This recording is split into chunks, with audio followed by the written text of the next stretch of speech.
Shortly after Jussie Smollett was indicted today, Cook County Assistant State's Attorney Risa Lanier, she laid out the prosecution's case. Defendant Smollett also stated he wanted the brothers to catch his attention by calling him an Empire F, Empire N. Defendant Smollett also included that he wanted Ola to place a rope around his neck, pour gasoline on him, and yell, "This is MAGA country." There was a change in the plan in that bleach was going to be used instead of gasoline during the simulated attack. Our Just Facts joining us now to debate the impact of Smollett's elaborate ruse, allegedly. A. Scott Bolden, former chair of the D.C. Democratic Party, and Harmeet Dhillon, board member of the Republican National Lawyers Association. Welcome to you both. Thank you. Okay, so Mike had some information there from the lawyer, a partial statement from Smollett's legal team saying that there was a presumption of innocence. It was trampled upon today, Harmeet, by that 15-minute or so presentation from the state's attorney's prosecutor there, who detailed every sliver of evidence she says they have against him. His lawyers say not fair. Well, only a defense attorney could say that laying out the facts is violating the presumption of innocence. The facts are facts, and the facts speak for themselves. Ultimately, a jury will judge whether he can claim an insanity defense or that it wasn't him. Use that defense, use the Shaggy defense, perhaps. But I don't know where you can go from this. This is one of the most damning situations that I have seen in the hate crime world, in the hate crime hoax world, and I don't see how it gets better for Jussie. Now, he's got great lawyers. Ben Brafman is certainly one of the best, and I'll be interested to see what their defense is going to be. Yeah, and Scott, where do they go from here? Because there's talk that he could potentially face federal crimes, federal charges with the allegations of the mailing that came earlier, that he was responsible for that, allegedly. There's so much more, and that potentially he could be on the hook for the cost of this 23 days that the Chicago PD spent, all their resources aimed at this one thing, where some of that could have been spread out against, they've got a huge crime epidemic there in Chicago. No question about it.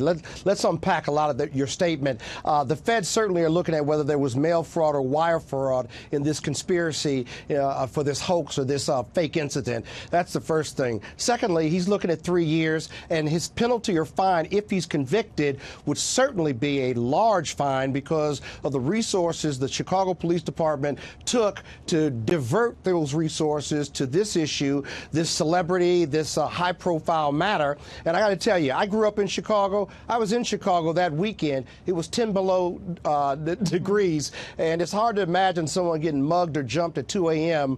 In downtown Chicago saying it's MAGA country. I looked at my wife early on and said, that doesn't make any sense, but we'll keep looking at it. But there's one thing or two things you don't do with the Chicago Police Department or Boston or anywhere else. You don't lie to them, right? You don't make them run, right? And you don't embarrass them. And all two of those three things occurred here. And so because it's a high profile matter, the Chicago Police Department, the state's attorney's office in Chicago, they cross their T's, they dot their I's. It seems like a strong case. The defense could only be that these two individuals who were suspects, who are now witnesses against Jussie Smollett, that they're just straight up lying. And that's hard to believe. But, Brofman's a great attorney, and we'll see. Yeah, I mean, innocent until proven guilty in this country. That's how we all operate thankfully, under our legal system. So we will watch and see. In the meantime, the police superintendent there was very angry about celebrities who had weighed in, other commentators, and he even pointed to the 2020 field of presidential contenders. Well, we heard from one of them today who initially expressed outrage over this alleged attack, Senator Kamala Harris. She's issued a statement now saying, like most of you, I've seen the reports about Jussie Smollett, and I'm sad, frustrated, and disappointed. She has some other things to say, but wraps up saying at the same time, we must speak the truth. Hate crimes are on the rise in America. Harmeet. Well, let's talk about that, Shannon. The hate crimes reporting is certainly on the rise in the United States, but hate crimes against Jewish Americans are up 37% in this country in the last couple of years. And who are the purveyors of hate against Jews? I mean, some of the colleagues of Kamala Harris in the Congress and Senate in her party are purveying that kind of hate. I think the biggest victims here of this particular offense were, number one, Chicago, as Scott said. We agree on that. But Trump supporters have been absolutely slandered and vilified, and this is a tactic that the left has used. And one of the reasons why Kamala Harris and many other Democrats bought bought into this immediately is because it was a convenient way to slander and smear half of the United States with this outrageous and despicable lie. She was having lunch today with the biggest, race hustler in the United States, and he's a perpetrator of the Tawana Brawley scandal and others. So I don't think she's in any position to give any lectures about hate crimes with the company that she keeps. Well, yeah, quick final word, Scott.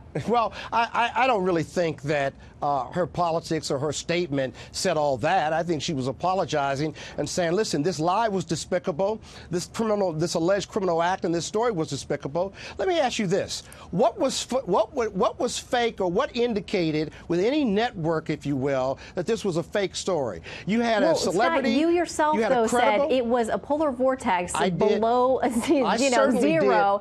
Hey, Scott, Chicago is not MAGA country. A lot of people don't think of Chicago as MAGA country. But MAGA country. Listen, Exhibit A. We still have a lot of questions. I don't mind two on one, but just let me finish a quick thought here. Okay, but make it quick. Okay, that other than his story, you had nothing else to go on. So I'm sure this network and other network reported the story. Now, the politicians and the celebrities who supported him, sure, they got behind him because there was no reason to believe that this was a fake story until it started to unravel. So I don't blame them. And we do have hate crimes that are on the rise. We do have violence at MAGA rallies. So we can't be in denial on that. Okay, but again, to paint an entire, a half or a third of this country as bad people because of the hats they wear, I think that's very dangerous for everybody involved. I agree with you. I don't think that at all. We got to leave it there. All right, Scott and Harmeet, great to see you both. Thank you.